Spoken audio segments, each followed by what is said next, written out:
Welcome back, everyone, to the conclusion of Friends and Family Month. It's been a fast month, I'm going to tell you that much, dude. It just feels like 5 minutes ago. I mean, maybe it's Dragon Ball Evolution diluting time as I experience it, you know? I don't know. But this last movie, I'm so happy that our buddy Bobby picked it. Because I have had a shit couple of weeks with my job, and I had the misfortune of having to sit through Zack Snyder's Justice League cut. Ugh. So nothing better to get the taste of Zack Snyder's Justice League out of your mouth than goddamn Spaceballs, bro. You should check out the Colbert cut. What did he do exactly with it? You told me briefly about it, but He I guess there is an after credits scene with Deathstroke that he said is like one of his favorite parts of the movie, but the Snyder cut didn't even expand on it. They just left it as was. So he expanded on it. And he is Lex Luthor. He's wearing a bald hat and everything, so he's bald. Okay, I have to see this now. Yeah, it's great. I have to see It's him and talking to Deathstroke, and it's long. It's like a minute and a half. Instead of the 30 seconds in the movie. It's great. I am definitely going to be checking that out. But yeah, so this has been just a complete blast to kind of let, some of our friends, take the wheel of the show and just see just how much of a variety we've gotten at it. We got a musical, we got Dragon Ball Evolution, you get Spaceballs, and, something like you get a classic in the middle with Spirited Away. So it's just, all these apples and oranges that is always fun to talk about. And yeah, with Spaceballs, I think it's kind of funny because I imagine, that we often talk about movies that we would like to do, potentially a commentary for.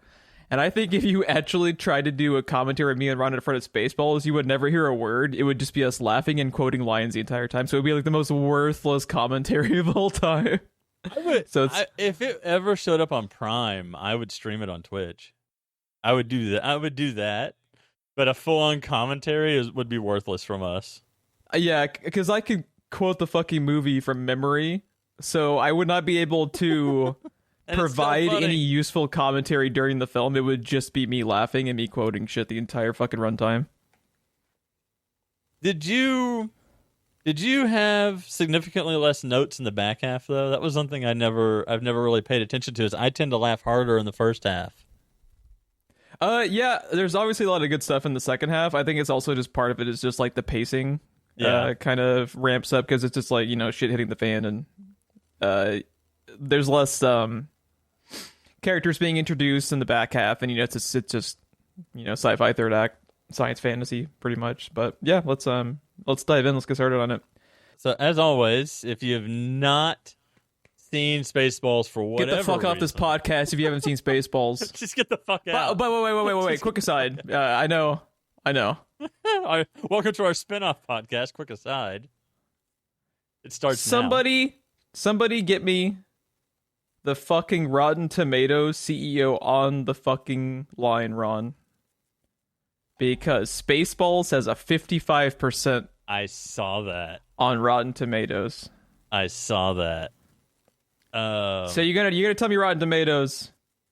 You're gonna tell me Spaceballs is a 55 and Zack Snyder's Justice League cut is a 73? You can go fuck yourself. It has a 46 on Metacritic.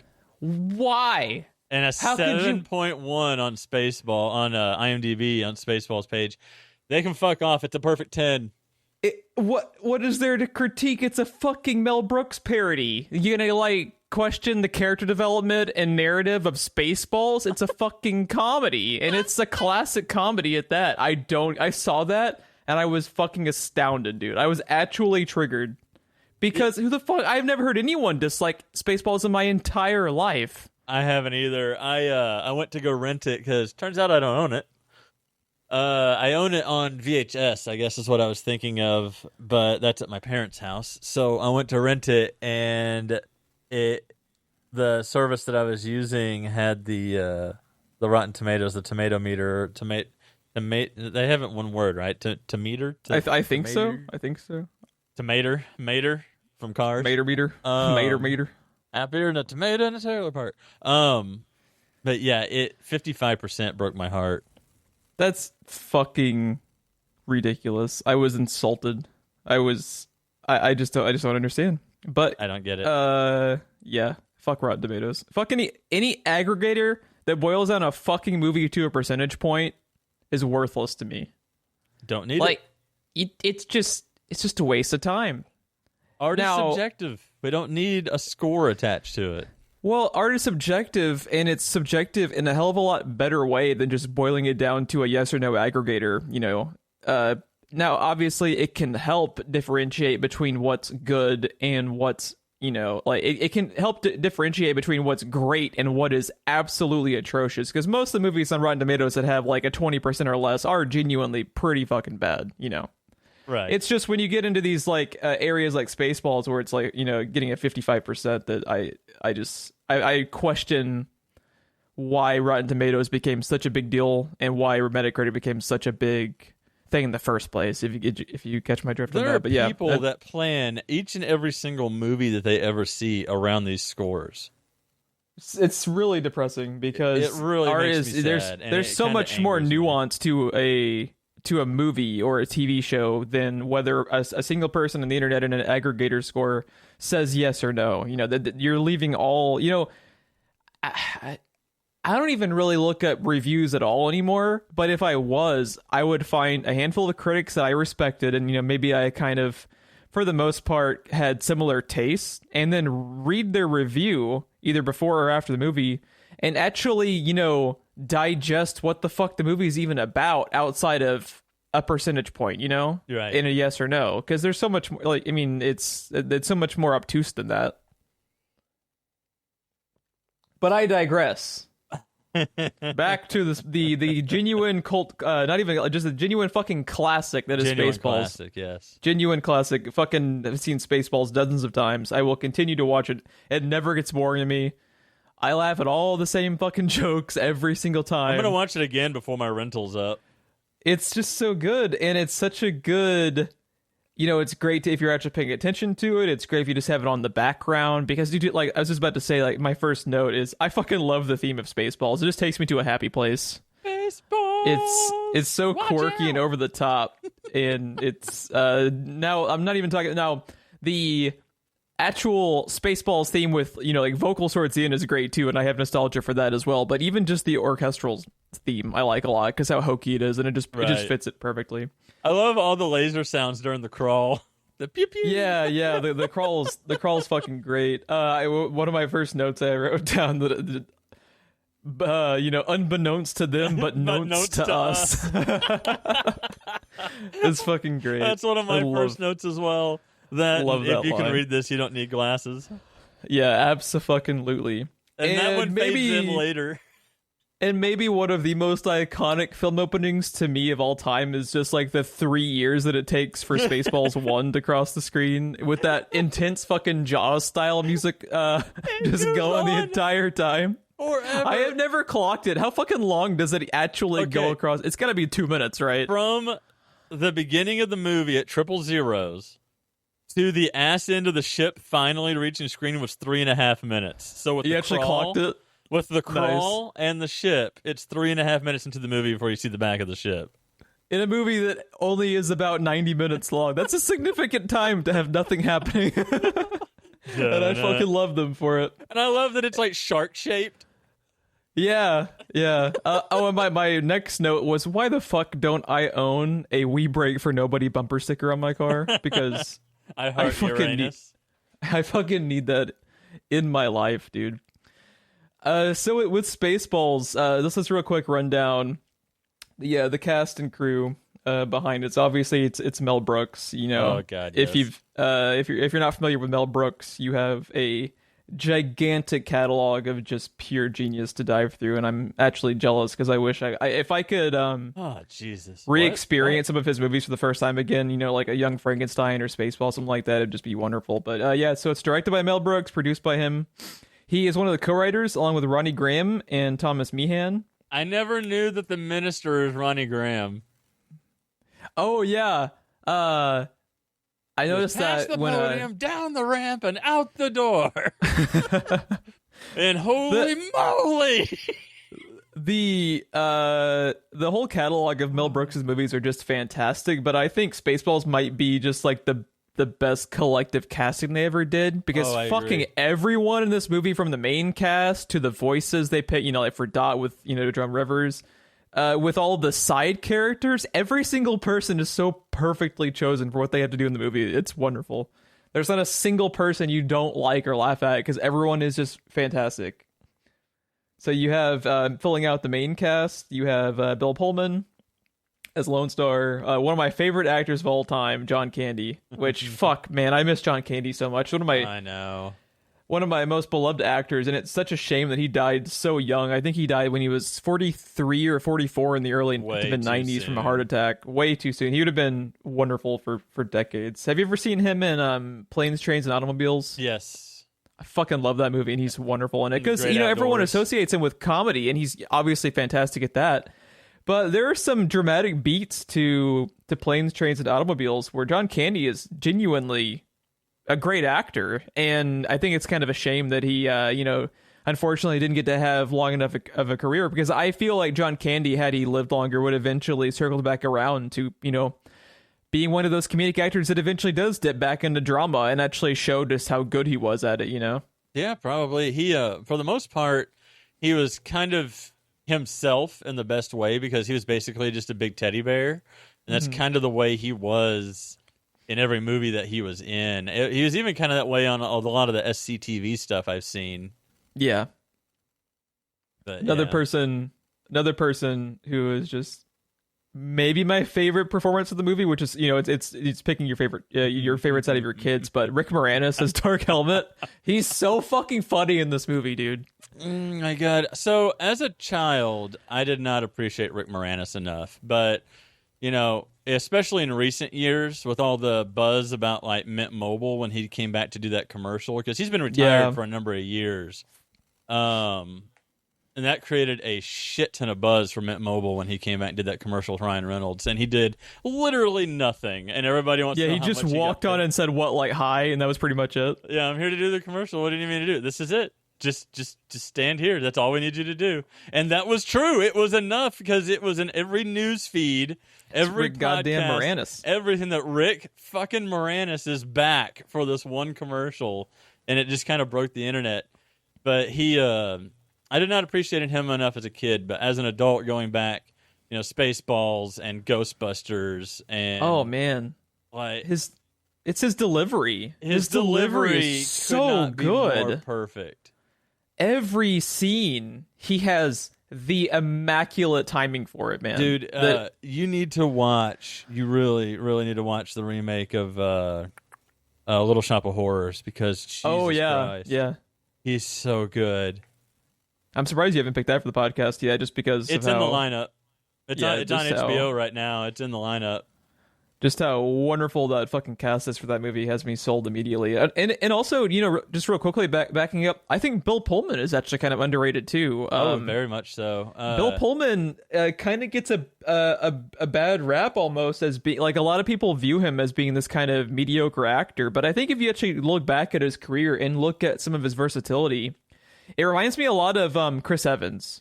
Because Bill Pullman, when he wants to, he can have great comedic timing, like he does in Spaceballs and many other things.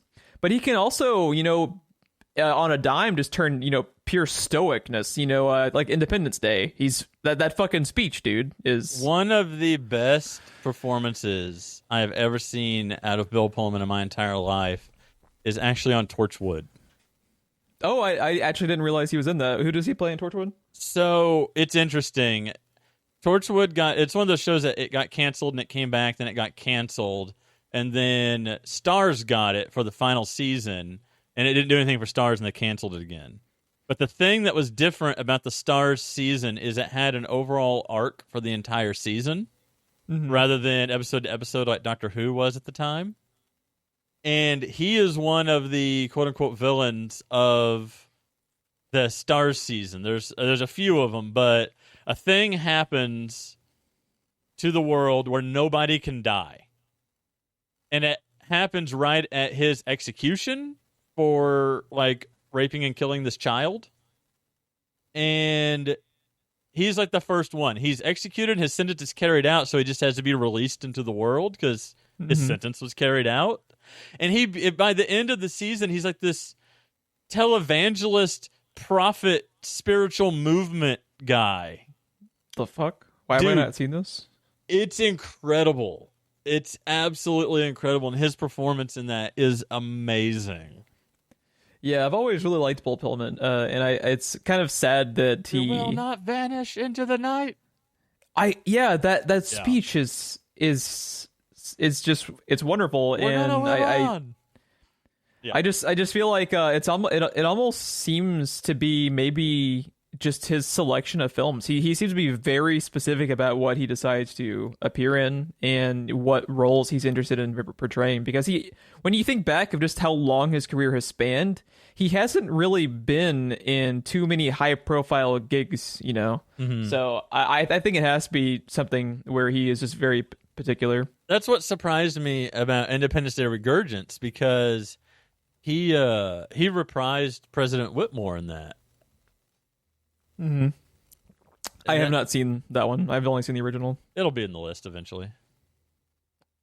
Because I want to talk about it. That movie. So you didn't like it, but you want to talk about it. The long and short of it is, the biggest problem I have with that movie is that it has Independence Day slapped on the front of it. If you call it anything else, it's a good movie. Gotcha, makes sense. So we have Mel Brooks, who plays not only President Scrooge, but also Yogurt. And you want to talk about... I have mad respect for Mel Brooks for being the fucking director, co-writer, and producer. And he's fucking Mel Brooks. And he signs himself up to go through that fucking yogurt makeup, which I can't imagine. Have you ever looked at how much green fucking... I guess it's food coloring is inside his fucking mouth? I know. Man, he went so all gross. Out. It's disgusting, and he went all out to play Yogurt, and I kind of love that about him. I assume he just had to like swish something in his mouth and spit it out.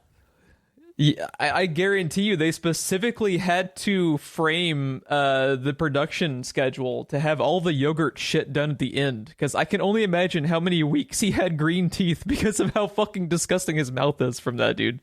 It looks gnarly. He in that documentary I was telling you about, which I encourage everyone to go look up. It's on Amazon Prime. It's called Mel Brooks Make a Noise. He talks about how he was a drummer when he was in band, specifically because they're the loudest instrument and they're the one that you hear. Because he could have been a flautist, he could have played trumpet, but none of them get as much attention as the drums, and he wants attention. That's why he does what he does, and that's why he's in all of his movies. He has to have the attention. Gotcha. So he signed himself up for President Scrooge and Yogurt, two of the memorable characters from this movie. Yeah. He's great at it. Daphne Zuniga plays Princess Vespa. I didn't know how you said that. How you say that? I'm probably fucking it up. That is my best. No, I'm sure you nailed it. Her real name sounds more like a princess name than Princess fucking Vespa does. Just found that funny. You want to talk about another guy who just has wonderful fucking comedic timing in this movie is Dick Van Patten, who plays King Roland.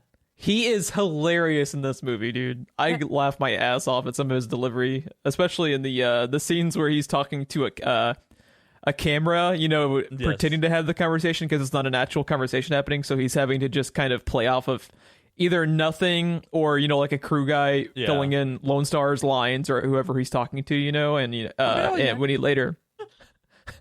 It's just fucking hilarious, dude. One of my favorite characters in the entire film is Colonel Sanders. George Weiner is also just fucking astounding in this. Oh my god, dude. Even just down to his facial expressions.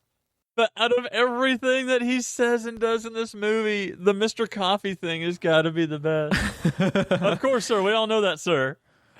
I did not see you playing with your doll, sir. Oh, dude. It's the fucking best.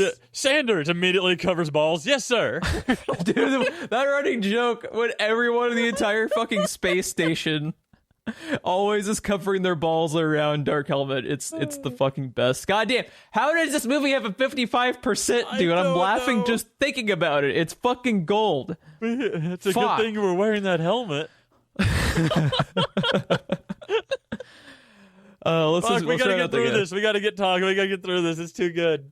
Yeah. Let's round out the rest of the cast. Joan Rivers as Dot is just chef's kiss of a fucking casting. My choice. favorite performance, and it's just her voice, dude. Which is great. enough. She has a very iconic voice. Yeah. Her voice is also. And props to whoever came up with the idea of naming her character Dot Matrix. Right? That is beautiful. I forgot her name was Dot Matrix. That's the thing about Mel Brooks movies is there's attention to detail that is so unnecessary for a type of comedy they're doing, which is most of the time just a really over the top parody. And like, I'll get to some of my notes later once we start going through a little bit more of the actual film itself outside of like the production. But yeah, I want to get into some stuff about the writing later. But there's so much crazy attention to detail that is just the type of stuff that's just Jeff crack for me that I love when people go out of their way when they didn't have to. Yes. Let's see. I'm trying to see. So after that, we basically just have notable actors popping up, but it's mostly just in bit roles. That's pretty much the main portions of the cast. One of them is a Screenplay Rewind alum. Oh yes, indeed. So let's see what my next note. Speaking of the attention to detail, I just want to run through some of my things that I noticed just throughout the movie. The fucking tie on Dark Helmet. Yes. Makes me laugh, and it's just there. And it has no reason to fucking be there, and it's so fucking hilarious to me every time I see it for the first time. It's like the shortest short tie I've ever seen, and I don't understand why it's there, but it works for some reason with that costume. And the thing you should be noticing is the helmet, but you're noticing the fucking tie. The first fucking thing, he has this massive fucking dome on his head, but the first thing my eyes are attracted to every time I start up the movie is his fucking tie, and I don't understand how my brain works that way, but mine does the same goddamn thing. Not only that, but the boxer shorts on the outside of the suit. Yeah, they have they bloom almost. It's like they have like fucking they're inflated. Yeah, what the fuck is that? He's got parachute shorts, dude. And the fucking Scroob coin they all have as their belt buckle. Yes. That all of the Spaceballs, Did you see the giant Batcave-sized one that's in Scroob's office? Oh, yeah. By the way, I assume Scroob is like shorthand for screwball, since we're Spaceballs, and he's a bit of a screwball. Yeah, I think so. But, yeah. You went over my helmet? Oh, shit. No, not that. Yes, that. The voice change when the helmet is down versus when it's open is hysterical as well. So what's funny, too, is I was specifically looking during this viewing, because this is one of those films where I have seen it so many goddamn times, you can just kind of watch the movie on autopilot and just pay attention to the background because you just have everything fucking memorized. I always thought, and I'm still not 100% sure, I don't know if maybe you know this, or maybe you had read it if you did like a little bit of research into the production of it. I always assumed that the Dark Helmet voice was added in post, either by Rick Moranis, specifically doing the voice after the production had completed and they were in the editing bay or whatever and doing like ADR and shit, to give it more of like an oomph to make it sound, like he's behind the helmet. But then there's that scene that I mentioned earlier where he's playing with the dolls, and he seems to be doing the exact same voice, and it doesn't appear to be ADR'd. So I think potentially throughout the entire fucking movie, that voice, when he does the Dark Helmet voice, is just Rick Moranis being a genius. And that kind of blew my mind. You think there's just like reverb inside the helmet? I think it's honest to God. I think it's just slightly echoing within the helmet, but he's so good at it. And it just happens to do this like perfect effect that I think it's just what is being recorded, which is crazy because you would think that would have been ADR'd, but I wonder if maybe they intended to do that and then they heard his voice through the helmet. And they're like, it's good. It's perfect as it is. So just fuck it. Put it in the movie, I wonder if how much of it they actually doctor after ADR, or they just add some reverb and maybe make it a tiny bit deeper so it sounds similar enough when he's playing with the dolls. I don't know, because it's got to be ADR, right? If they did it in ADR, it's too perfect. It's got to be ADR. If they see like that scene where he's playing with the dolls and it's so immaculately, if it is an edit, it is a fucking chef's kiss of an edit, because I couldn't tell the difference, man. It sounded like it's just Rick Moranis doing that fucking voice, and man, if that's an edit, their fucking audio team did a fantastic job. Well, I think with the dolls would be real, but I wonder how much they're doctoring it in ADR for the rest of the movie. Yeah, that's the thing though, is if you compare the scenes, and I was specifically listening for it because it just kind of piqued my interest. It like his voice when he's doing it has a lot of the characteristics of that reverb. Thing you're talking about, and it's maybe it's just nuts a filter that they're running it through. He's the only, because when Sanders bursts into the room, it changes. True, yeah. That's not an over the shot scene, right? They show his face. It's not an over the shoulder shot, right? I think so. Okay, yeah, because maybe he's the only one in the room. Maybe they are running it through a filter until Sanders opens the door. Knock! Yeah, I told you to knock. If they are doing any types of audio tricks in post, then they did a great job making it work pretty seamless for the rest of the edit. So yeah, kudos to them. See you playing with your dolls again, sir. What's the matter, Colonel Sanders? Chicken. See, that's the thing. Who can deliver that line the way Rick Moranis does? That's the thing. Is Rick Moranis is such a fucking genius. You can not only quote every goddamn line he says, you can say it in his cadence that he uses for every single line, because it's all fucking gold, man. It's like, when he's like, yeah, smoke him if you got him. How about we all just take a 5-minute break? It's a good thing we're wearing that helmet, sir. Huh? Yeah. Oh, yeah. See, I was going to say, his transition to Honey, I Shrunk the Kids when he goes face first to the console is fucking amazing. Yeah. What have I done?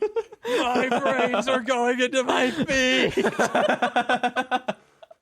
Dude. I order you to stop. We can't stop. It's too dangerous. Yeah, and you're saying it exactly in his cadence too, because it's his Weiner fucking is immaculate in that scene. What's with all this bubbling and churning? You call that a radar screen? No, sir. We call it Mr. Coffee.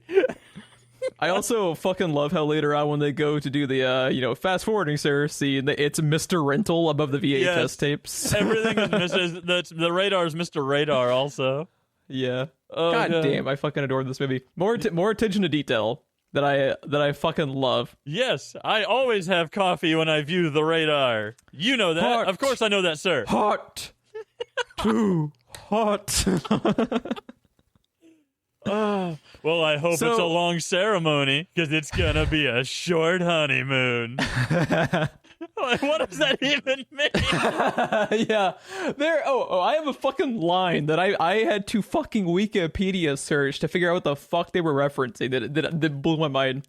But first, just to round out this fucking episode is gonna be like 3 hours long, because we're just gonna stop to quote the. We're gonna have to stop to quote the fucking shit and then laugh at it for 10 seconds every time. But the fact that they have the Mog on board placard in the back when you see outside the Winnebago, yes, and then when they show inside Barf's room, they also have the goddamn Mog on board placard in the back, like windshield too, Yeah. And just the fact that someone went out of their way to place that there just makes me happy.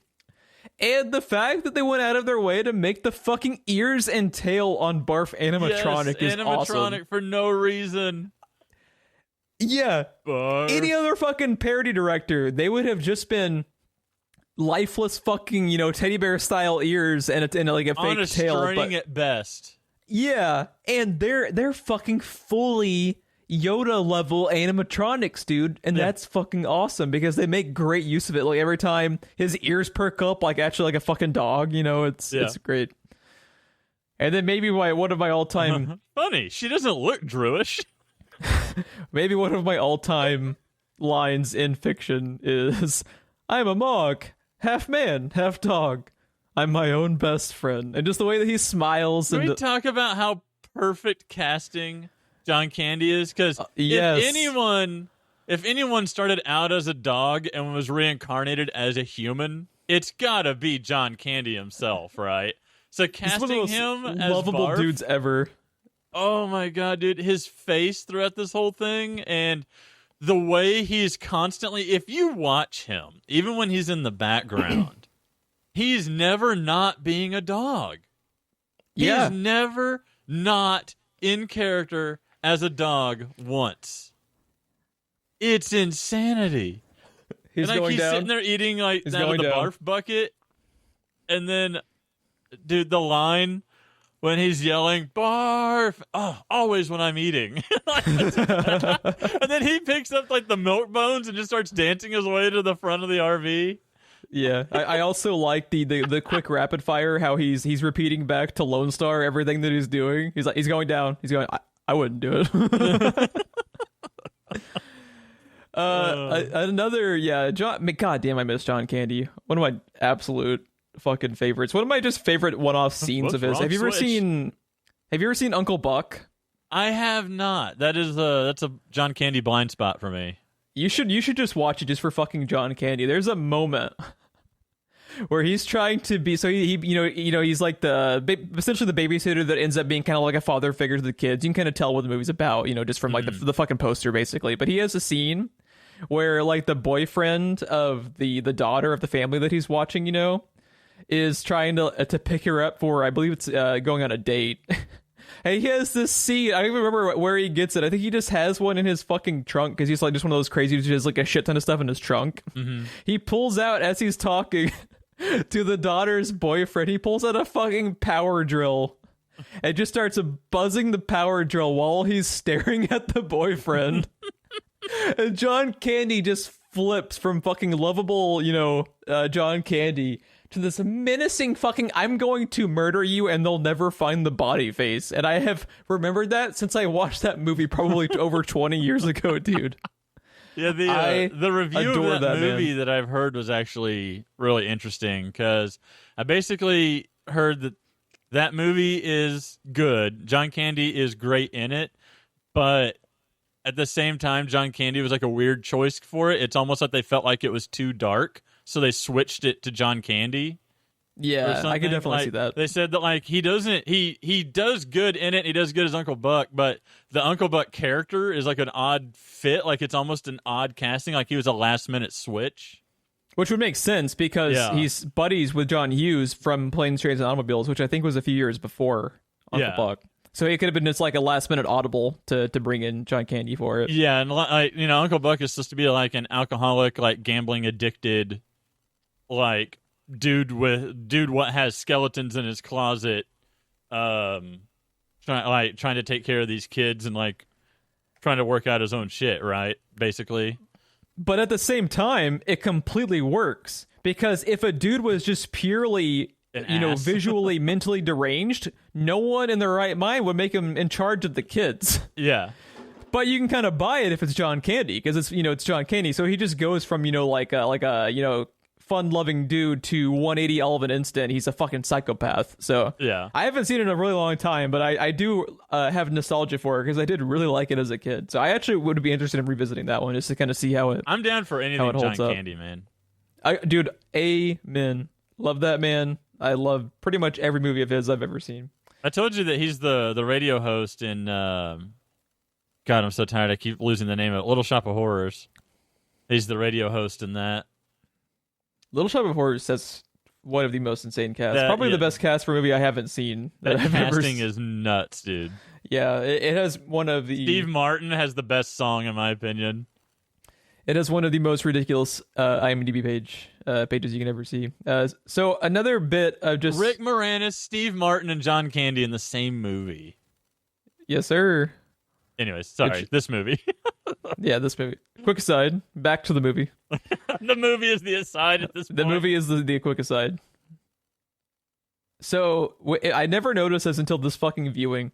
You know the Mercedes flying car that Dot and Vespa escape the fucking wedding in? The fucking Mercedes, like, hood ornament and everything. If you look at the front license plate of the Mercedes, They made a Druidia fucking license plate. It says Druidia, the fresh air planet.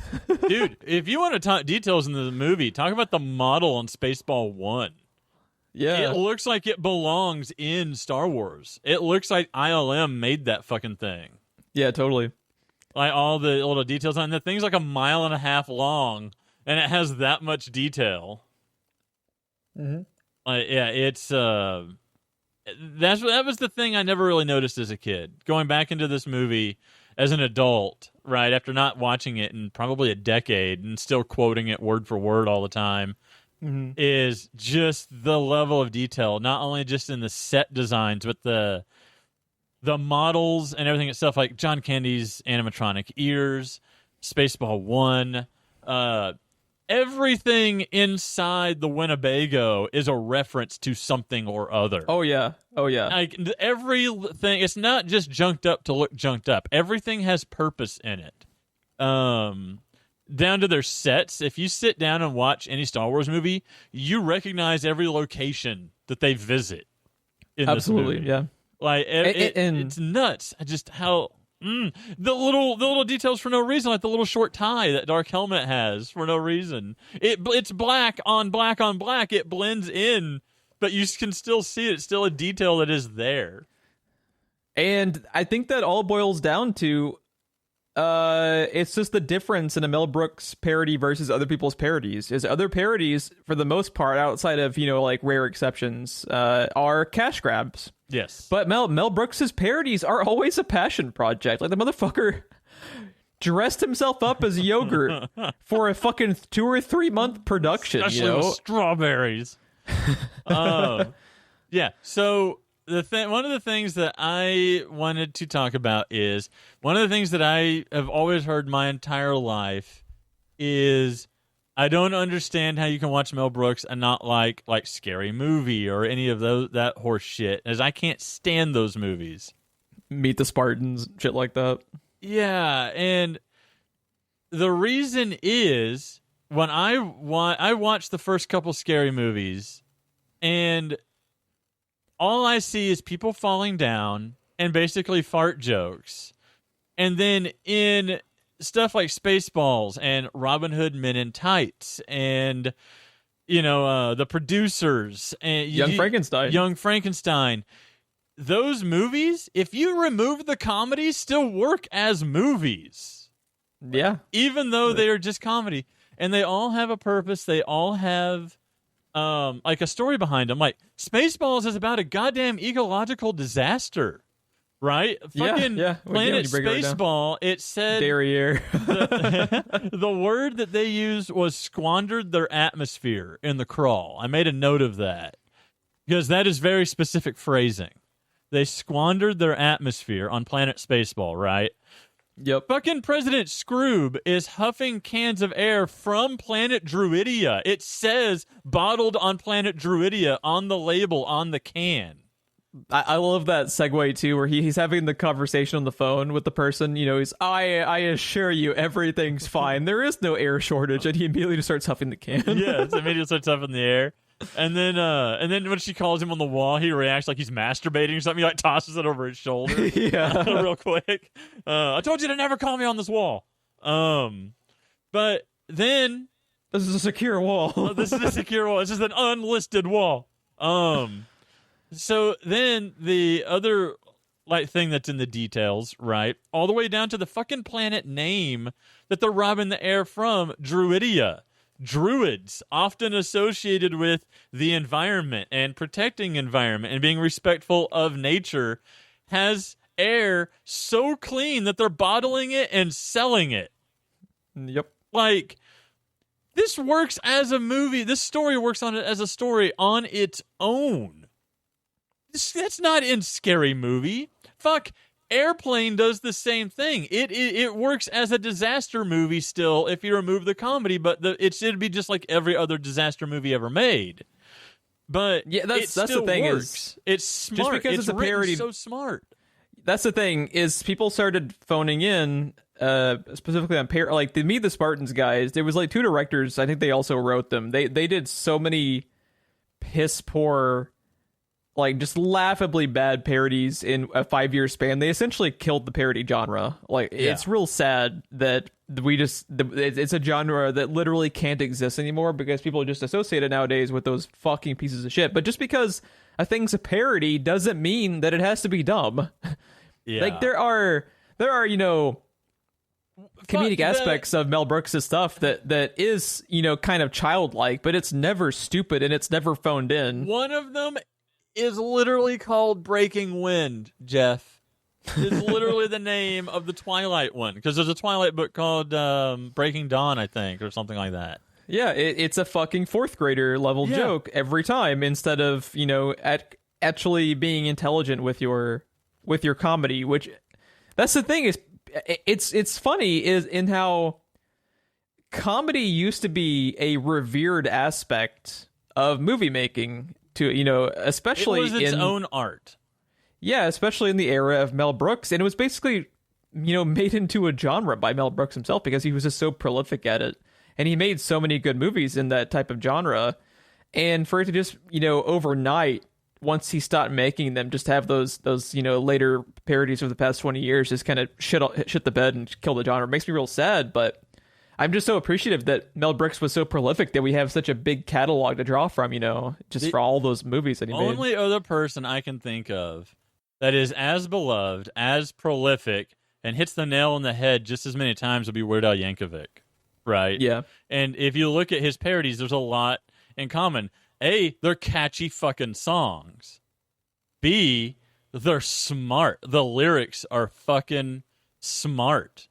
It's not just like, he's putting in some funny sounds and slide whistles and stuff in the background and just coming up with some empty ass lyrics that are kind of funny. Some of his songs are fucking smart. I think the same way with to a different extent, just because it's pure stand up. But George Carlin was always on point because his comedy was just as relevant when he started out his career in the 70s as it was at the very end of his career, in the last 15 years, because his stuff was just always so timely and pertinent to what the world was at the time that he was speaking. And fuck, I miss that man too. Also, a really big difference between the bullshit of the recent parody movies versus the genius of Mel Brooks, and not even just him, but his set designers, is how much fucking environmental storytelling is in this goddamn movie. And great, it's the Dark Souls of parodies, Jeff. Exactly. And take a drink because we mentioned Dark Souls. I was looking for a place to put it in. One of the things that I wrote down, it's one of my favorite jokes, and it's just a fucking alert placard in the background is on the prison station, the Spaceballs prison thing. They have a giant sign saying "Conserve air, breathe less." There's another good one too. They don't ever make it fucking they don't point to it to bring attention to it, but the self-destruct area, they have a sign up that says "Authorized personnel and non-authorized personnel do not enter." I love shit like that. There's so many funny jokes that you could watch that movie 10 times and still and never notice some of this shit. And it makes it so fun to revisit because I always just happen to be, and it's so random too, because sometimes it's just where you just happen to be looking at the screen, because you never watch a movie the exact same way. Your brain can take in, parts of the movie and kind of go on autopilot that you're super familiar with, like you can with Spaceballs. But, generally speaking, you can be watching a completely different portion of the screen at a given time and be delivered different jokes and different information just because of how much they gave a shit with making this movie. Dude, it's all the way down to Pizza the Hutt's henchman, who is a droid with a tick, but the tick that he has is the fucking stereotype of a mafia dude. They're like, you know what I'm saying? Like when he tilts his head to the left. Oh, you're delicious. You're delicious. Oh, it's so gross. Oh God.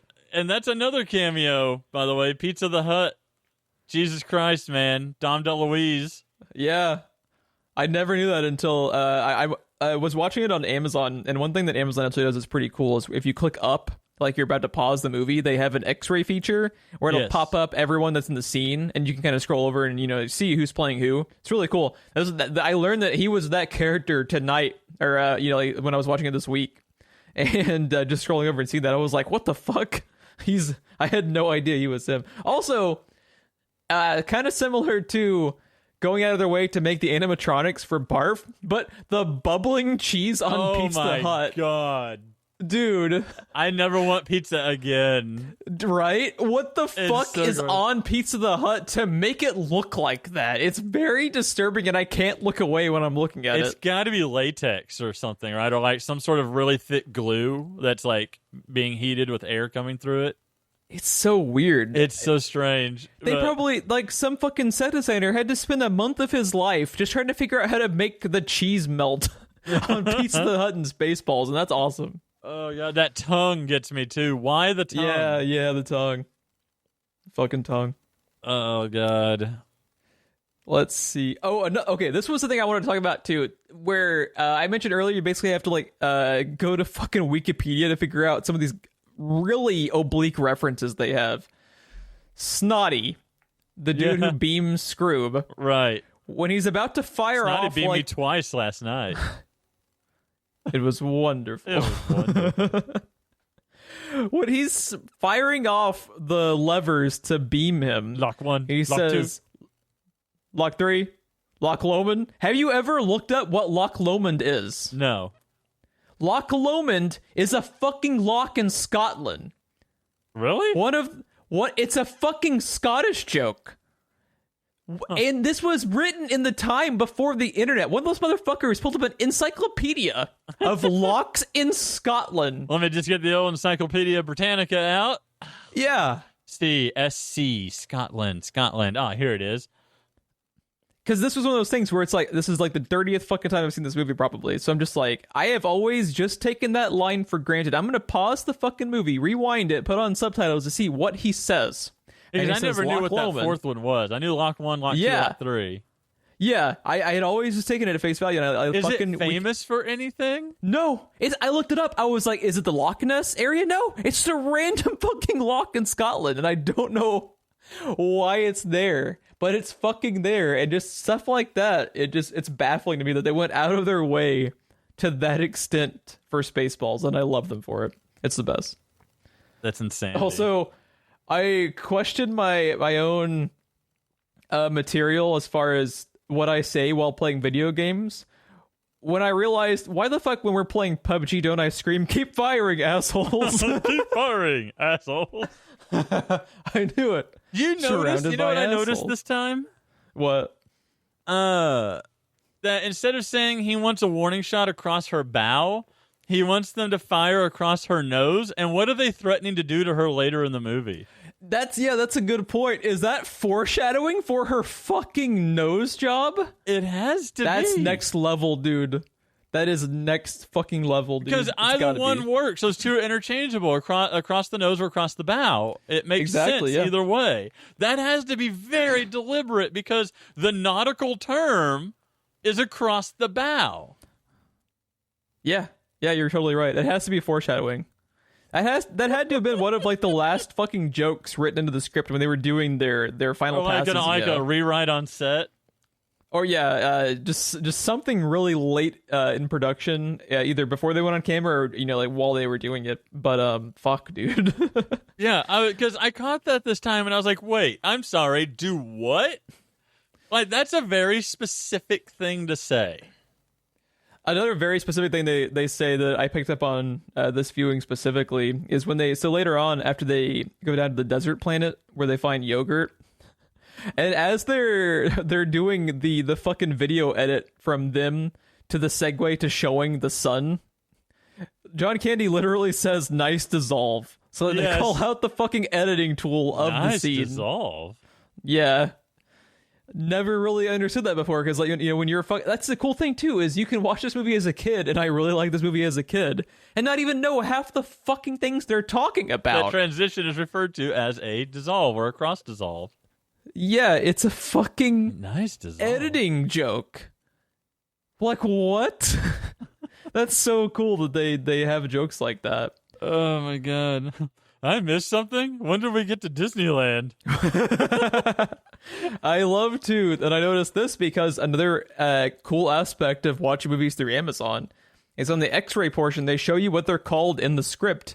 And all of the Jawa dinks, they're all called Dink in the script. They're all Dink. That's awesome. I think in the credits of the movie it says The Dinks and just has the people's names listed. Yeah. Ding, ding, ding, ding, ding, ding. Ding, ding, ding. Ding, ding, ding, ding, ding, ding, ding, ding.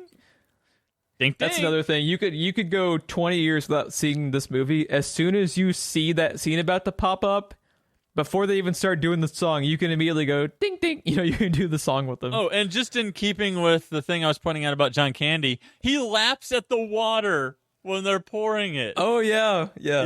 Anyways, I wonder too how much of that was written into the script, and how much was it John Candy bringing the character to life, and just mad-libbing shit that a dog would do on the fly, Because it could go either way. Because John Candy was a fucking genius who never phoned in movies, and he was always trying to elevate his characters to whatever extent that he could, no matter the movie. And I could totally see those being things that could have been in the script because of how fucking attentive they were with every little detail, and also just something that he thought he could do to make his character more like a dog, just because John Candy was a genius. And fucking missed that, man. Why do I laugh every time at them jamming the radar? Why is that funny to me every single time? About to be jammed.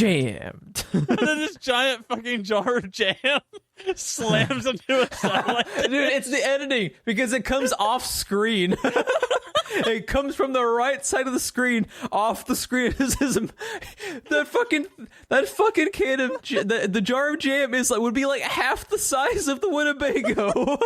Not if we jam it. Jam it. When you're right, you're right. And you? You're always right. That's another line. I quote that probably once a week, if not once every other day. I love that line. It's the best. Then that's when we bring in Michael Winslow.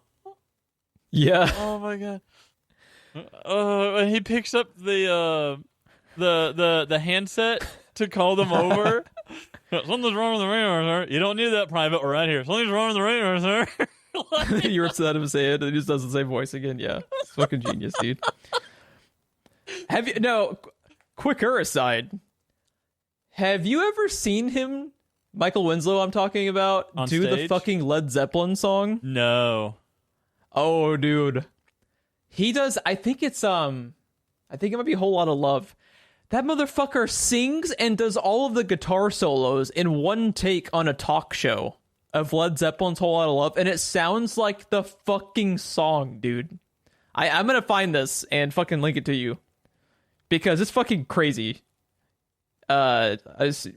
Anyone who hasn't seen this, YouTube Michael Winslow, that's his name, right? You said Michael Winslow is his name? Michael Winslow, Led Zeppelin, and you'll find it, and fucking watch it, dude. It will blow your goddamn mind. Mr. Poe, someone that Jeff and I used to both work for, he saw him on stage one time when he came to Tulsa. Oh, yeah? Yeah, and he said it was a cool show. Pretty damn good show. Yeah, you want to talk about a singular genius, is that, man. No one can do what that guy can do. And he's in, all 19 Police Academy movies, I think? 19. Citizens on So we're about to go to show our review of Rocky 5,000. He became trapped in the car and ate himself to death. Yeah, that dude's delivery is money, too. And he's like 15 degrees off of Steve Martin. It's like they couldn't get Steve Martin, so they got that guy. Yeah. Because he's just 15 degrees off of Steve Martin, even with his delivery and his demeanor. Yeah, 1,000%. I love the fucking fight they have towards the end, where it's the Schwartz battle between Dark Helmet and Lone Star. The ring where is they have focus. the fight, and he fucking kills the cameraman. He did it. They just fucking grind the movie to a halt just to have him kill the cameraman. I love it. There's always something, right? Because like Blazing Saddles, that big final fight in the third act spills over into other movies and other sets. Few people break the fucking fourth wall as good as Mel Brooks They does in do his it movies. immediately at the beginning of the movie. I was just about to segue to that too. The fucking exposition dump they have. Everybody, then Rick Moranis stops, takes like a foot or two step towards the camera, and he just has this scowl on his face as he says, "Everybody got that?" And then later, when he's doing that thing that villains do, is the camera closes in on him, and they like further like exposition a scene. And the camera bumps him and knocks him down, and everybody turns and looks and then turns back.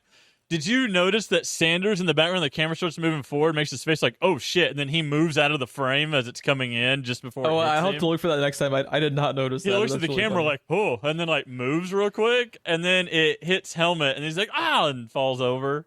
And then everyone That's in the great. background turns around, looks, and then goes back to their job. Oh, God. The fucking Mega Maid, dude. We have to talk about the Mega Maid. Well, shit. There goes the planet.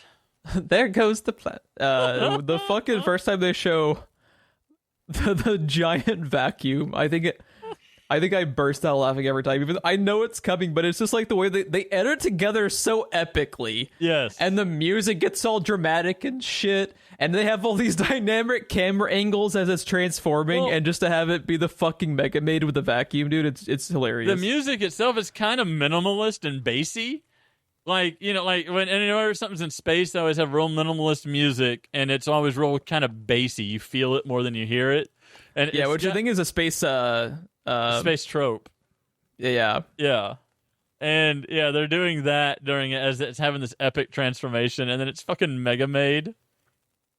And then the setup for the Planet of the Apes joke. 2001: A Space Odyssey. Sorry, I was trying to think of the movie that's kind of like callback to is Kubrick's Space Odyssey. They pretty much did that, and I think every science fiction movie after that has always mimicked that. But the setup for the fucking Planet of the Apes joke, Mega Maid just has the maid-like thing on her head, but when the escape pods are firing, those are extending one at a time. And then after it self-destructs, it looks like the fucking Statue of Liberty on the beach. Yep, that's because it's the vacuum handle instead of instead of the torch. And the things are still extended, so it looks like the Statue of Liberty. Fucking genius. Indeed. Also, totally is. they call back in that scene. They call back to a joke from the beginning of the movie that is just in passing. That means nothing. At the beginning of the movie, Colonel Sanders is getting ready to initiate ludicrous speed, and he's telling them to shut down the three-ring circus. They've gone plaid. Spaceball 1's gone plaid. Whoa. So he tells them to batten down the hatches, to cancel the three-ring circus, and to make sure that the zoo is locked down. And at the end of the movie, and self-destruct sequence is initiated, there's fucking clowns jumping around, and one of the bears is in the escape pod from the zoo. When he waves at the camera, dude. Yes. But, like, that is just a fucking joke that was 2 seconds long at the beginning of the movie in passing. And at the end, there's a payoff of fucking clowns running around and animals I'm the bearded running lady. What are you? One of the freaks. Fucking Rotten Tomatoes. How is this a 55? How is this a fucking? I'll never get over that. It's like, you know how Batman can never get over the death of his parents. My fucking critical fucking moment of character development is goddamn Rotten Tomatoes, Ron. Not giving me my goddamn high score on fucking Spaceballs, dude. Those bastards should have their fucking site taken down, bro. Okay. So I was on Rotten Tomatoes the other day. Why'd you say that name? What are you doing?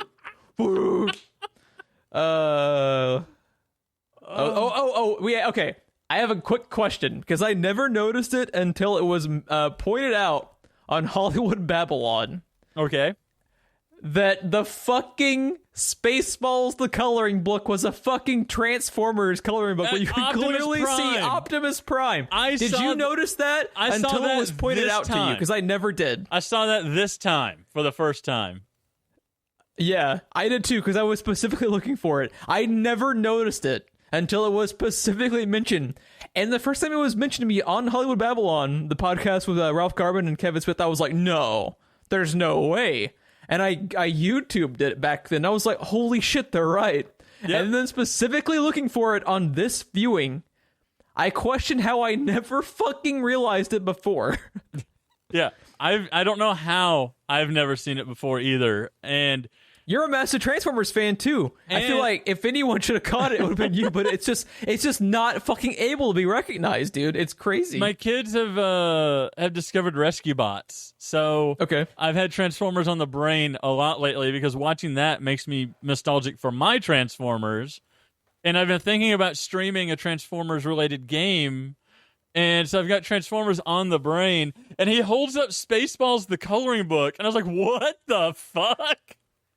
There's no way that's not Optimus Prime on the cover. Is it?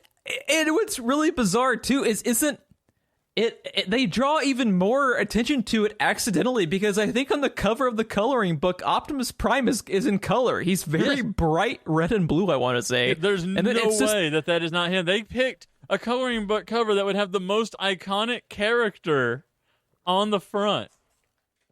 And this movie was made in the 80s, too. So that was Transformers' heyday, you know? Every fucking kid in America had Transformers toys. They literally probably just picked up a random book off of a shelf, and there's no way it wouldn't have been Transformers, because this movie is what, 87?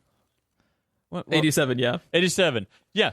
There was just a major motion picture in 86. Transformers the movie. Oh yeah, I hadn't even considered about it. This is like, so this would have been filmed in 86. Yeah. Fucking the prime of Transformers, dude. Fucking bad shit. The prime of Transformers. Wow. Well done. I don't even realize what did I say? I didn't even pick up what I said. You basically just said Transformers heyday, and you're like, yeah, it was the prime of Transformers. Totally not intentional. So you're welcome, America. Well done. Totally not intentional. Maybe I should podcast more when I've just been ground to dust by not only my work being terrible, but also Zack Snyder's Justice League. But quickest aside, back to the movie again. Is a new drinking game for Screenplay Rewind? Take a drink every time Dark Souls is mentioned, and you will die probably if you do that one. Oh yeah, don't do shots. Take a drink every beer for that one. Yeah. Take a drink of beer every time Dark Souls is mentioned, every time Jeff bitches about Rotten Tomatoes, and every time Jeff bitches about Zack Snyder's Justice League cut. Oh yeah, there's gonna be a lot of that in the future of this show. Yeah, we're going to be responsible for a lot of alcohol poisoning, so... I'm telling you, though, the Colbert Cut's going to wash that taste right out of your mouth. I am That's the ready. Chaser you need, my friend. I am ready. So another line my body that is ready. Another line that is just in my vernacular forever, just like, when you're right, you're right, and you're always right, is merchandising. Just the way he delivers all of his lines as Yogurt is hysterical. I love how upfront he is about it all, too, because there's that, and then, God willing, we'll all meet each other again in Spaceballs 2, the search for more money. For more money, yeah. I like what he likes.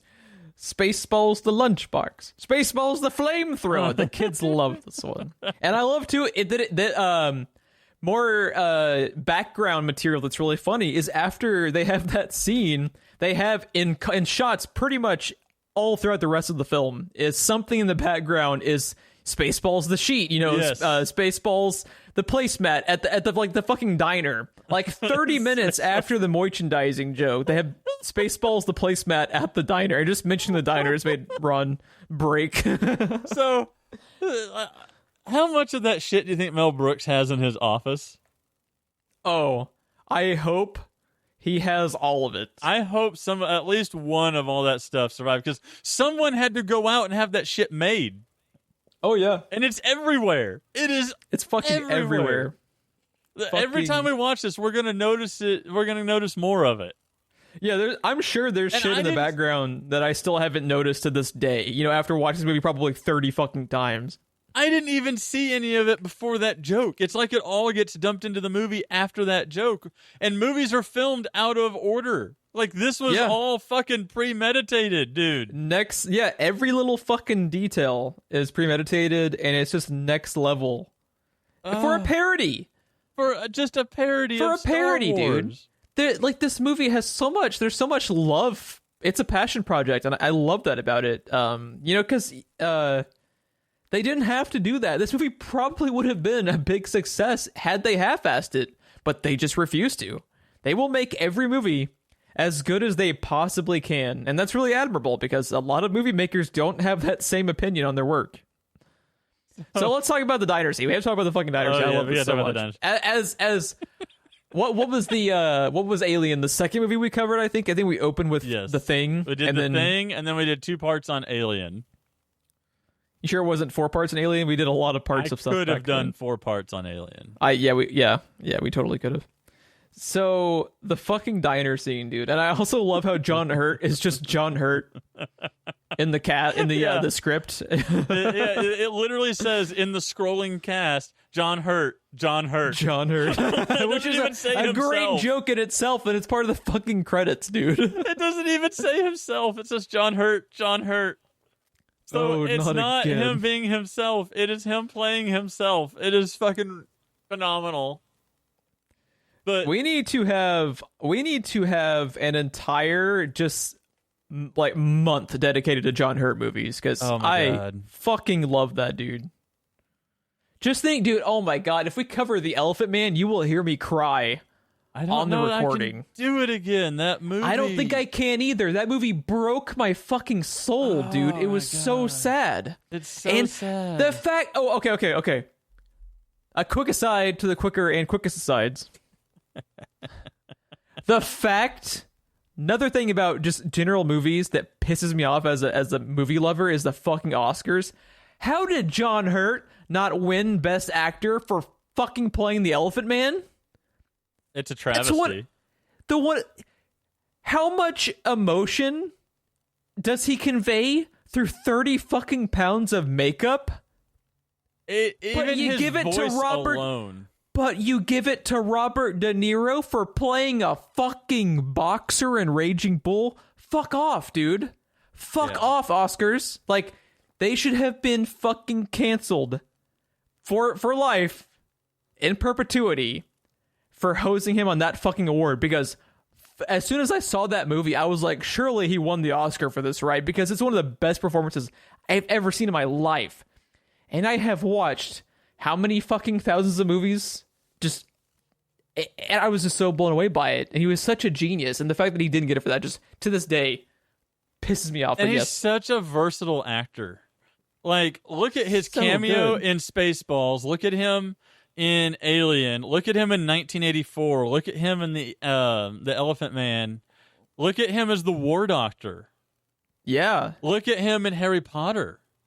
Hellboy. I like his role in Hellboy a lot too. Yeah, like, oh my god, he's such a versatile actor, and even the roles that he plays that are similar, the nuances of them are so different. Yeah, it was absolutely incredible, and I miss him all the time. It's a shame that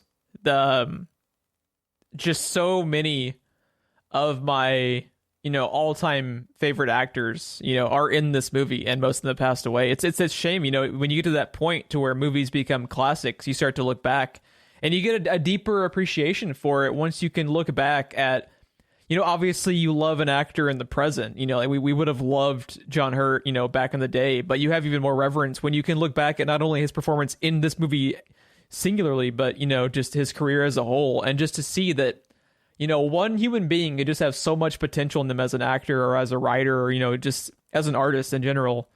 And you're just in awe of just how talented they truly were. And to this day, people don't fully appreciate John Hurt as much as they should. And I think one of the movies, now I know we were talking about just now how hard it would be to go back and watch it again because of just how much it devastates you as a person if you have, a soul. But every single person should watch The Elephant Man.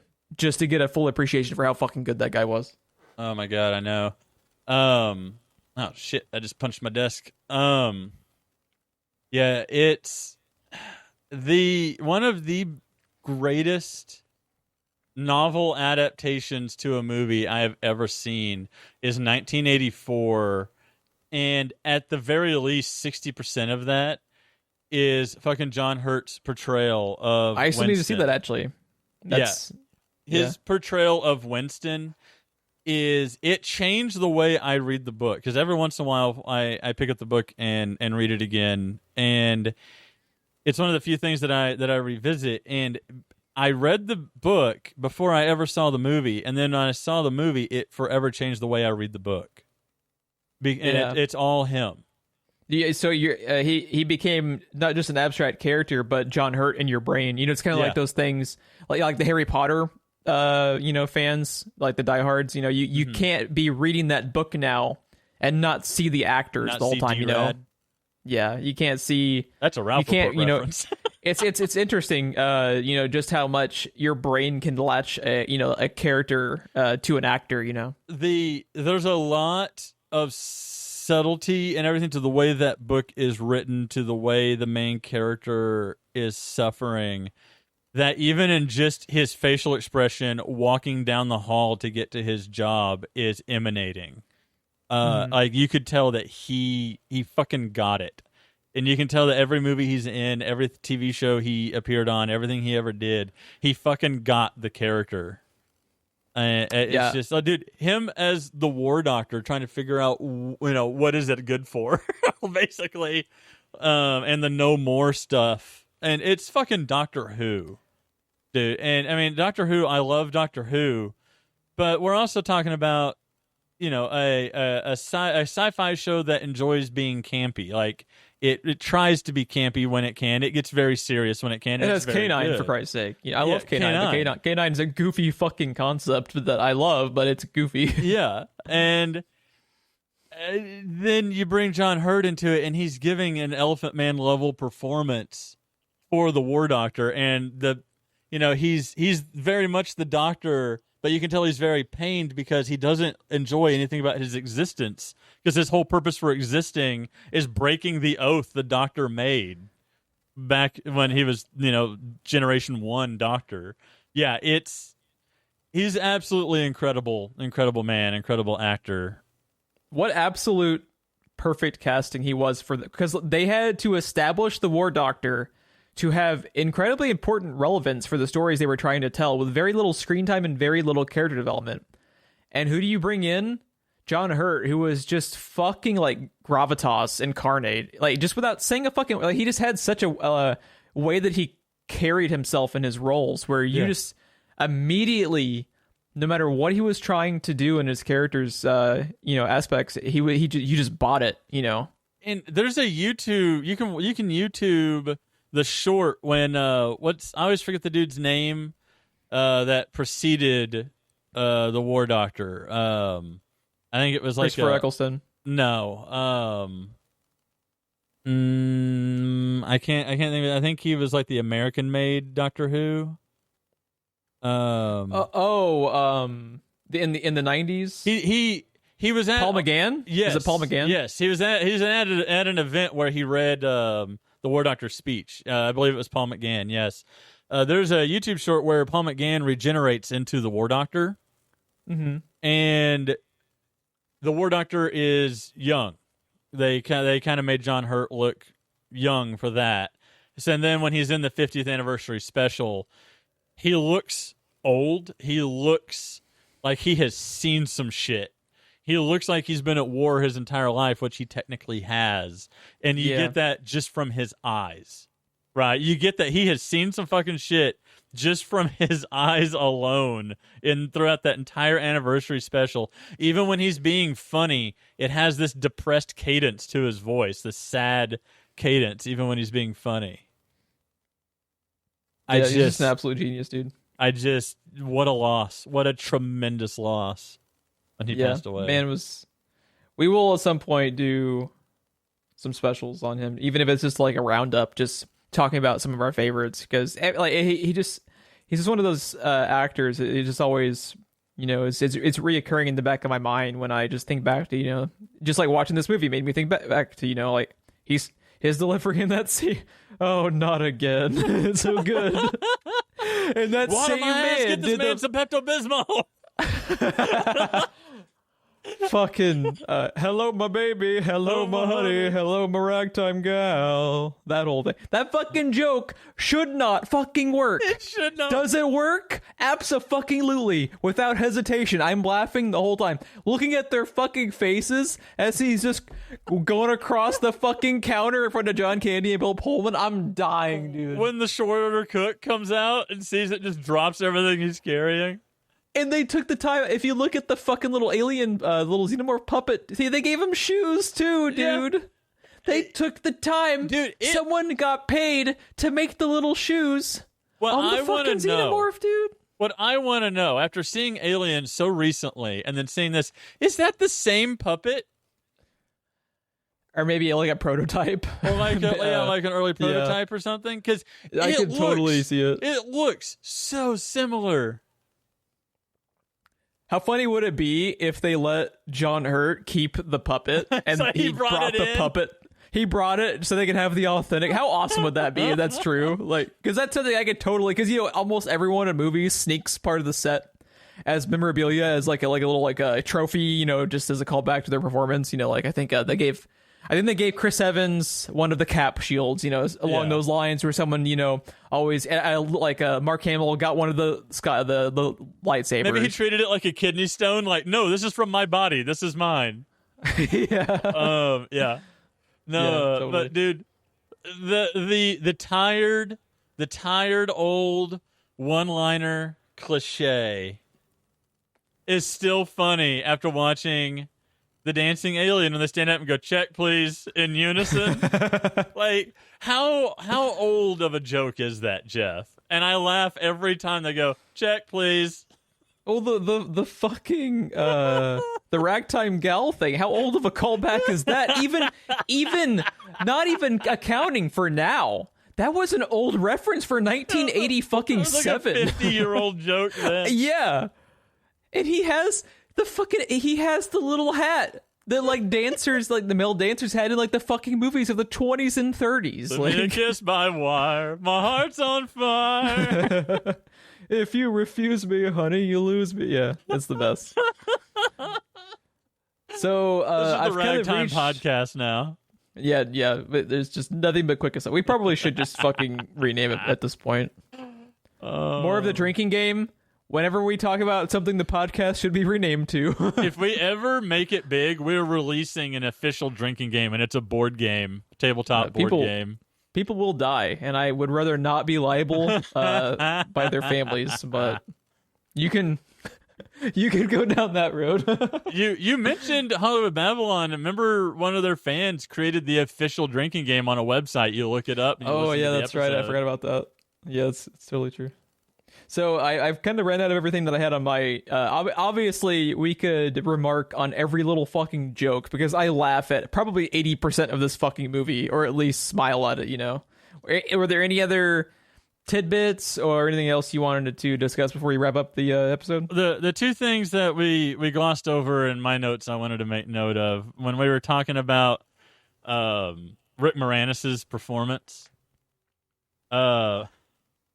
Some of them are super subtle, and it's still genius, and it still makes you laugh. Like, when Sanders goes, instant tapes, and he takes that step backwards. Like, what? Like, that's a thing. Oh, yeah. Yeah. He takes, like, a single step backwards, like... Well, they do the same thing. I think him and Sanders do it later on when they say, the Mega Mate's been turned from suck to blow, and they all do like they jump back like 3 feet. I bet she gives great head. Great helmet. Oh god, no. Oh my god, your helmet's so big. Yeah, and then the other thing, it's always his body language when he does this always makes me laugh. But it wasn't till now that I'm in my 30s, my mid 30s, watching him face plant into the desert when he passes out. Bill Pullman had to have hurt himself, right? Like he hits face first and he almost bounces. Like he whips down real fast and slams into the desert. Rick Moranis does the same thing when he passes out after hitting his head and he just face plants. Like, dude, he there. You can tell when someone's holding back because they kind of like arch their back and they're hesitant to fall. Fucking Rick Moranis and Bill Pullman fucking go for it, dude. They fucking go for it, and kudos to them because that would be hard to do. I would imagine that would take a few takes just to be able to train your brain to not react because your instincts are saying, hey, idiot, you're falling. So Stephen Colbert has talked about that a lot. His mother was an actor, and she was a dancer. And the one thing that when Colbert was a child, she had him practice falling. Because if he could practice falling, then he could nail like comedy and be in comedy bits. And she coached him in falling, and he would spend hours just practicing falling. That's really cool because it makes sense. It makes sense Yeah, I have to imagine that Rick Moranis, at least, with his whole life being comedy, has had to practice falling at some point. Yeah, I could totally see it. Yeah, another character actor who could not have been picked more perfectly is Stephen Tobolowsky. You idiots! You've captured their stunt doubles. The only thing that popped into my head when I saw that was that goddamn Avengers game. Yeah, I thought that popped up in my head too. That was such a fucking excellent joke. Whoever tweeted that is permanently attached to this scene, and I kind of love them for it because it's such a good fucking joke. I think one of us should find it, and you should tweet it on our Twitter once this episode goes live because it's so spot on. God, that game looks so fucking true. But yeah, Stephen Tobolowsky, he's another good one where if you need a guy to establish a very specific character, it's Stephen Tobolowsky because he's basically the same kind of quirky asshole in Groundhog Day. He's that guy he's always running to on the street at the very beginning of his day, and it's fucking Stephen Tobolowsky. Oh, dude. Yeah. Okay, so I'm looking at some of the quotes on IMDb, and I'm just seeing stuff that how have neither one of us quoted for. The whole movie's quotable. It's 90 minutes of quotable lines, so we can't touch it. We would literally have to just recite the movie to have all of the good lines noted. Well, I'm just saying, it's like, crazy. When we're playing PUBG, how have we never quoted some of this shit, dude? Like, say goodbye to your two best friends, and I don't mean your pals in the Winnebago. Yeah, that's a good one too. Like, what? I hate it when my shorts gets twisted. I hate it when my shorts gets all twisted. But then, like, all the times that you yell, okay, going quiet, and then someone keeps, like, running or whatever, and then you call them out and they're always sorry. Now I'm looking at this, don't be sorry, be quiet. Well, I didn't even think about that. That's fucking perfect. Right? I'm sorry, don't be sorry, be quiet. Oh, God. Do you? Yes. Do you? Yeah. Kiss it, you're married. I'm marrying someone today. I don't give a good goddamn who it is. The fucking sign on the front. Today, we didn't talk about Prince Valium is also one of the best lines. Come back. Where have you been? I love the fucking joke on the sign where it's today. Princess Vespa being married to Prince Valium tomorrow. Bingo night. Take two. Take two at the end. Yeah. I was like, now I get that Prince Valium is a pill, but blah blah blah blah blah, and I was like, oh my god, really? We really worked that in? They put that in there, bro. Yeah, and they worked it in, and it worked. I don't know. Yeah. One, 2, 3, 4, 5. Someone on the set had to take the time to develop a fucking pair of headphones that would look like Princess Leia's hair. Yes, that's one of the things I meant to write down. That is one of the greatest jokes in the movie, dude. Yeah. Will you turn those things off? I wonder if she's glad. Stop looking up my can. That's my Virgin alarm. It's programmed to go off before you do.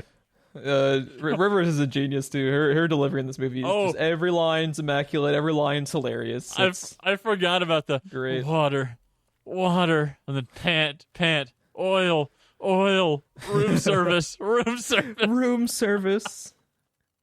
Take only what you need to survive. It's my industrial strength hairdryer, and I can't live without it. And I can't live without it.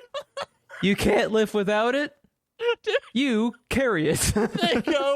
They go to a wide shot for him just throwing it on the ground, and when it hits the sand, it doesn't even bounce. It just sticks right where it lands. and I think they fucking like crank the audio mix to just be pure fucking bass. It's our Royal Highness's matched luggage. The thing that makes that hairdryer so funny is just he throws it down and it just goes thunk, and it's in a wide shot for no reason. Oh yeah, this is much better. I can carry 20 of these things now. That's what I'm saying, dude. If you mention one obscure line, your brain can immediately match up all the surrounding lines, and you can quote it in the cadence of the goddamn actor. That's all you need to know. It's fucking amazing. And goddamn, we'll be here all night if we just continue to... did you have any other notes before we sign off, though? I think you said maybe one more thing. Is pretty much everything. Oh, I did notice one thing. So this was a PG movie in 1987, which was after The Temple of Doom, which indirectly created the rating of PG-13. So how is this PG movie, and in the third act, dropping an F-bomb? Yeah. Did you notice that? Yeah, I did. Fuck, even the future, nothing works. The cancellation button for the self-destruct. So PG-13 specifically has... Yeah, the song has callbacks to the main plot of the fucking movie with the air supply, too, which I never noticed until this viewing. Watch out! What you got is what we need. Yeah. It's the fucking air. But, so did they used to have a PG rule where you could drop one F-bomb? Because that is specifically just PG-13 nowadays. That or it went under the radar. Yeah. Because Kevin Smith has talked about one of his movies that something went through the ratings board, and they were shocked when it came back because it should have been a rating higher, but it flew under the radar. Craziness, dude. Yeah. Because the first thing I like, this was such the extent to a fucking movie geek that I am, is as soon as I heard him drop the F-bomb, I Googled the year of the movie, and then B, Googled Temple of Doom to verify the PG-13 year. Yeah. Yeah. I am helpless at this point. But yeah, goddamn, I could go watch Spaceballs again right Smoke fucking now, dude. If you got them. Smoke him if you got him. Why don't we just take a 5-minute break? Rick Moranis, please come back and act more. The world needs more Rick Moranis. He's incredible. Okay, hold on. One last note. One more thing. When they're in the desert and they're combing the desert, right, and he's in the car with the big safari helmet. We ain't found shit. We almost made it through the whole... But this movie is so quotable. We almost didn't quote that, which we quote all the fucking time. But he's in the big safari-like helmet, right, out in the desert? Yeah. It has the little place for his eyes that opens and closes, but the voice changes regarding whether it's open or closed. It's this little bitty tiny window that's not even over his mouth. It's over his eyes. And when he closes it, it's the deep voice. So when he opens it, it's the Rick Moranis voice. I love this movie so much. Thank you, Bobby. I needed this in my life right now. I really did. This couldn't have come at a better time for you, I don't think. Dude, absolutely. If this movie wasn't about Spaceballs, I think I probably would have fallen asleep like an hour ago because I'm exhausted. But you start giving me Spaceballs quotes to send out there, bro, into the ether of the interwebs. I will fucking do it in comedic timing with the actors. Because fuck yeah, dude. Yeah, I think that's going to be a wrap. Again, I'm sure Bobby is going to text us as soon as he listens to this fucking episode saying, how the fuck did you not talk about X, Y, and Z? And I'm sorry, Bobby, but this is too much good. There's too much good. I only have so much time, and we're on the verge of equaling the runtime, and we still didn't cover all of the fucking jokes. The thing that I was just laughing at in the background as you were closing us out is because I just remembered them looking at the instant cassette of Spaceballs the movie. No, go past this part. In fact, never play this again. When he's looking back and forth, just with that panic look on his face, just never show this again.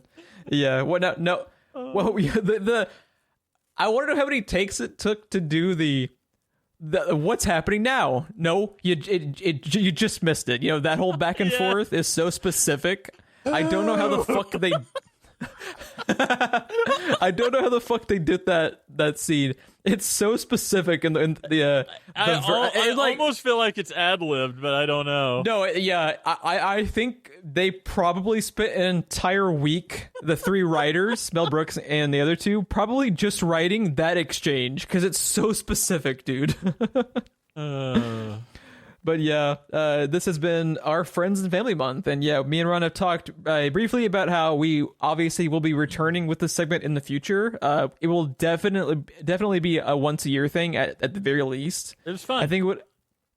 I think it's a great idea to just really have a lot of variation to what we're talking about. It's been a blast. It's a lot more interactive because we can talk about these specific things, and then show the episode to our buddies that have recommended it, and our friends. So it's a great time. So yeah, we'll probably do it at least once a year, maybe more often. It'll probably just kind of when we have an open schedule, because we do have to we do double the episodes for the month. We do twice a month typically, and doing 4, even though if you're just joining us, this is not a weekly show.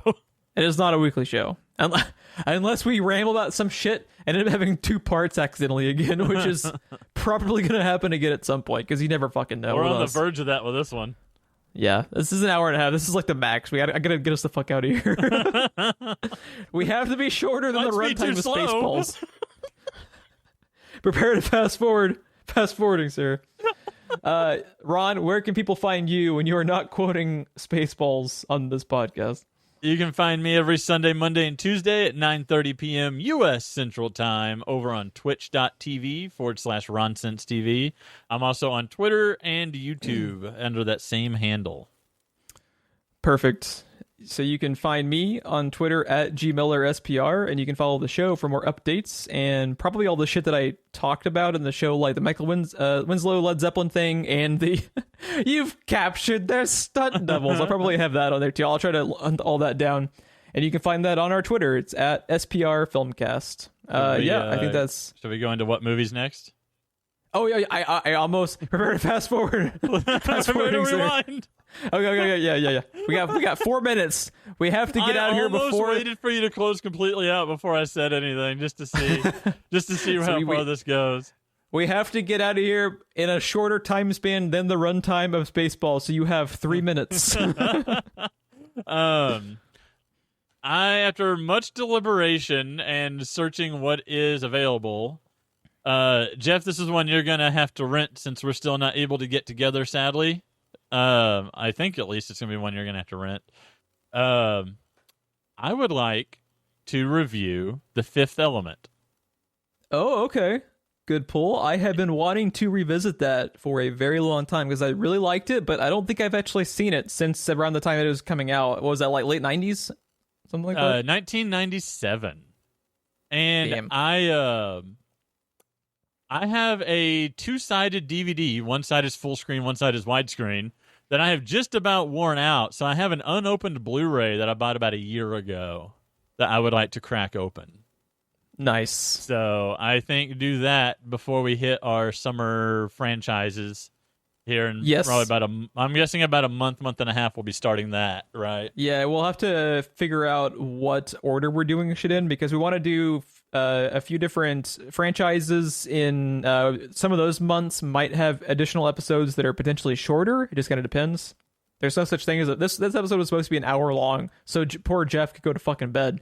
We're at an hour and 33 minutes, and we were just quoting Spaceballs the entire time, and I'm actually okay with this. We did spend 20 minutes giving John Hurt a much too late send-off, so... I think we probably talked about John Hurt in the past, but he is always worthy Different podcast, I think. Oh, shit. You're probably right.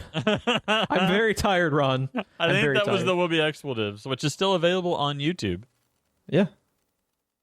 But, so, there's that. I mean, I think that's a very good pull. I have been really interested in revisiting that one, so you give me an excuse to revisit it for the show, and we're going back to bi-weekly for now, so everyone knows it's going to be dropping in about 2 weeks time from this one, I believe, or maybe 1 week. I don't know. Are we doing another week gap, or are we going right back into the bi-weekly? I actually haven't looked at the schedule that far ahead. I think the schedule has this dropping next week. I don't know. Shit. Okay, disregard everything I just said. Yeah, prepare to rewinding, sir. I've got it in front of me. It drops on the 3rd. Okay. So fuck me. Don't listen. Don't listen to what I said. 2 weeks. Gotcha. Okay. So just whenever that drops, listen to it. We would really appreciate it. And be sure to check back in next week for Screenplay Rewind 2, The Search for More Money. And be sure to check out, I want to give one more plug to Amazon Prime. Mel Brooks, Make a Noise. It's very, very good. I need to watch that too. Very, very, fucking very love good. Mel Brooks. I need to see it. But yeah, thanks for listening, and y'all have a good one.